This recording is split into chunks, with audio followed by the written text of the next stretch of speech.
रूबरू कार्यक्रम में आज हम मौजूद हैं राजधानी के वसंत कुंज स्थित महरौली के लोकप्रिय विधायक नरेश यादव जी के कार्यालय पर। दोस्तों, मैं नरेश यादव, एमएलए महरौली।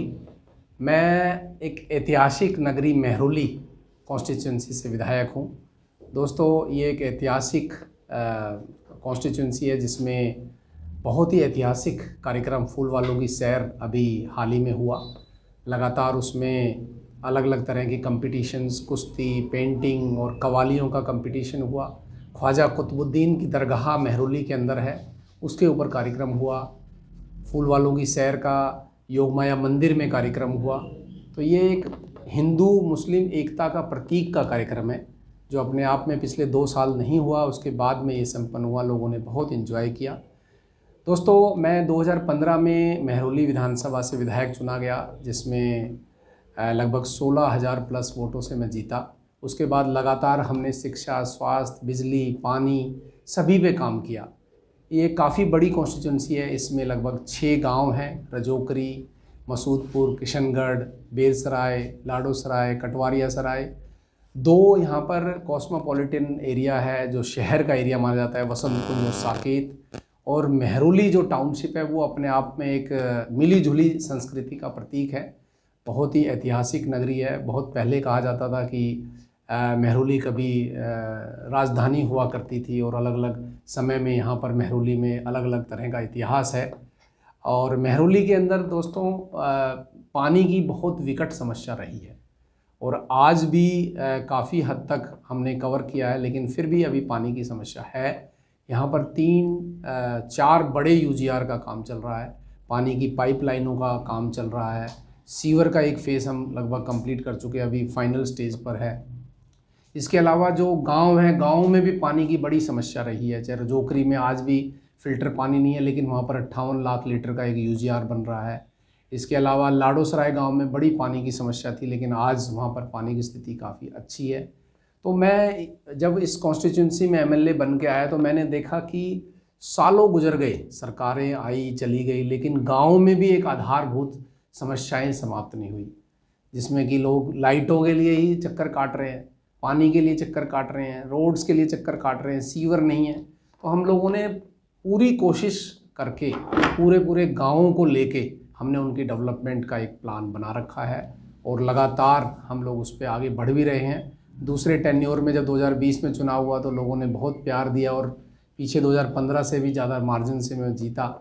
तो मैं तो लोगों को अब शुक्रिया अदा करता हूं कि उन्होंने एक ईमानदार पॉलिटिक्स का सपोर्ट किया और ईमानदारी से हम लोग आगे भी बढ़ रहे हैं। और मेरी पूरी मतलब उम्मीद है, आशा करता हूं मैं कि आने वाले समय में भी हम लोग जो भी हमारे पेंडिंग काम है वो सब हम लोग पूरा कर लेंगे टाइमली। वैसे तो टेन्योर 2025 तक है नेक्स्ट इलेक्शन, लेकिन एमसीडी के चुनाव में भी हम लोगों का बहुत अच्छा परफॉर्मेंस आने वाला है, क्योंकि आम आदमी पार्टी एक ऐसी पार्टी है जो काम करने वाली पार्टी है, जो एक सच्चाई की पार्टी है, जो ईमानदारी से काम करते हैं। हम सब लोग और लोगों के बीच में रह के, लोगों के की बातें सुन के, उनके साथ में कोई गैप नहीं है हम लोगों में, इतना हमारा एक मेल जोल लोगों के बीच में रहता है। तो मैं तो यही कहूँगा कि लोगों का प्यार हमें ऐसे ही मिलता रहे, आगे भी मिले। एमसीडी चुनाव हम लोग जीतें, आने वाला फिर दोबारा 2025 का चुनाव हम जीतें। अभी गुजरात में भी काफ़ी हलचल चल रही है, वो भी चुनाव आम आदमी पार्टी जीते और पूरे देश में एक अलग तरह की राजनीति, जो काम की राजनीति, जो शिक्षा के आधार पे एक राजनीति आ रही है, स्वास्थ्य सेवाओं के आधार पे एक राजनीति आ रही है, उस राजनीति को लोगों को आगे बढ़ाना चाहिए। बहुत सारे अलग अलग पार्टियां हैं जो अलग अलग तरह के काम किए हैं, लेकिन हम लोगों का, आम आदमी पार्टी का, अरविंद केजरीवाल का एक ही ध्येय है कि पूरे देश में शिक्षा व्यवस्था अच्छी होनी चाहिए, स्वास्थ्य व्यवस्थाएं अच्छी होनी चाहिए। ये सबसे बेसिक चीज़ें हैं जो हम सबको मिलनी चाहिए। और हम उसी अपने दिल्ली मॉडल के आधार पे पंजाब में हमने चुनाव लड़ा तो वहाँ इतिहास रचा गया। लगभग 117 में से 92 सीट्स आई, मैंने भी खुद वहाँ काम किया। अभी वही मॉडल आगे भी हम ले जा रहे हैं। पंजाब के अंदर आज भ्रष्टाचार बिल्कुल ना के बराबर है, उस पर भी बहुत अंकुश लगाया जा रहा है। मोहल्ला क्लिनिक की शुरुआत हो चुकी है, वहाँ पर जो बिजली की सब्सिडी देने का वादा किया था वो वादा पूरा हो चुका है।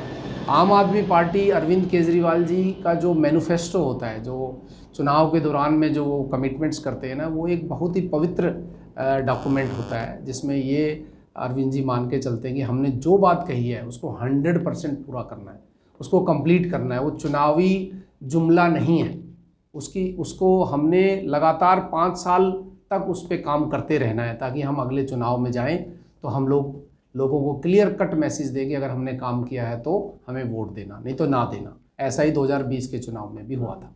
सर, हम मेहरौली से और बसंत कुंज साहब एक लोकप्रिय विधायक है, बहुत सारे लोग आपके काम की बहुत प्रशंसा करते हैं। कितना स्नेह आपको लोगों से मिलता है? बहुत ज़बरदस्त स्नेह मिलता है। मैं तो अंदाज़ा लगा रहा हूँ कि 2015 में 16,000 प्लस से हम जीते और 2020 में हम 18,000 प्लस से वोटों से जीते। वोट परसेंटेज भी मेरा बढ़ा, वोट मार्जिन भी बढ़ा, और आज भी जब भी मैं कहीं जाता हूँ तो लोगों का बहुत प्यार मिलता है, और सभी लोगों का, हर वर्ग के लोगों का। मैं ये नहीं कहता कि किसी खास वर्ग के लोग मुझे वो करते हैं, और गांव में भी, शहर में भी, हर जगह, क्योंकि हम लोगों के बीच में रह के उनकी समस्याओं को सुनते हैं, उनसे बातचीत करते हैं, और जब भी काम करते हैं तो उनको एम्पावर करते हैं कि आप लोग उस काम का मॉनिटरिंग करेंगे। जब आप लोग तय करेंगे कि हाँ ये काम ठीक हुआ है, तभी हम आगे कंप्लीशन सर्टिफिकेट इशू करेंगे, तभी वो आगे उनकी पेमेंट होने देंगे। तो अपने आप में ये एक ऐसी सरकार है जिसमें पावर सीधी लोगों के पास जा रही है। लोग खुद ये फील कर रहे हैं कि हम काम करा रहे हैं, और हमारे बताने से हमारे जो भी एरिया की समस्याएं वो काम हो रहे हैं, कोई थोपा नहीं जा रहा है।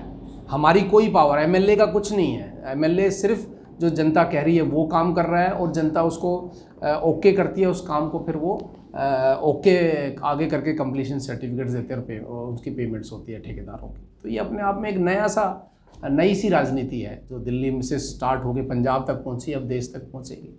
सर, हिंदू, मुस्लिम और विविध जो अलग अलग यहाँ पे लोग रहते हैं और आपसी एकता है लोगों के अंदर, तो आप मेहरौली के लोगों को दिवाली पर क्या शुभकामनाएं देना चाहते हैं? किस तरीके की आपकी बेस्ट विशेष हैं कि लोग इसी तरह कौमी एकता की मिसाल देते रहे मेहरौली में?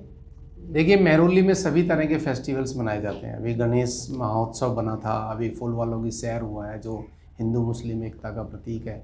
अभी दिवाली आने वाली है 24 तारीख को, तो दिवाली में भी सब लोग, हिंदू मुस्लिम सिख ईसाई सभी धर्म के लोग एक दूसरे से मिलते हैं, हमारे पास आते हैं। मुस्लिम भाई बहन भी हमारे पास मुबारकबाद देने आते हैं। हम ईद के मौके पे उनके यहाँ जाते हैं, अलग से ईदगाह में ईद की बहुत बड़ी नमाज़ पढ़ी जाती है, वहाँ हम लोग जाते हैं। अभी ख्वाजा कुतुबुद्दीन दरगाह पर चद्दर चढ़ाने के लिए एलजी साहब के साथ में मैं खुद गया था। इसी तरह से जो मुस्लिम भाई है वो हमारे योगमाया मंदिर पे छत्र चढ़ाने के लिए आए हुए थे, एलजी साहब भी वहाँ पर थे। तो अपने आप में यहाँ पर मेहरौली की एक संस्कृति बहुत ही अच्छी संस्कृति है, पुरानी संस्कृति है, जिसमें एकता बहुत गहराई तक है। तो यहाँ पर मैं तो ये कहूँगा कि सब लोगों को मेहरौली से भी एक तरह से शिक्षा लेनी चाहिए, पूरे देश के लोगों को, कि यहाँ किस तरह से हम लोग सब मिल के रहते हैं और सभी तरह का काम हम लोग करते हैं, सबका काम करते हैं। कोई हमें ये नहीं रहता भाई ये काम इस कम्युनिटी का करना है या इसका नहीं करना, सबका करना है। हमने हर जगह बिजली, पानी, सीवर, शिक्षा, स्वास्थ्य की सब सेवाएं हमने देनी है।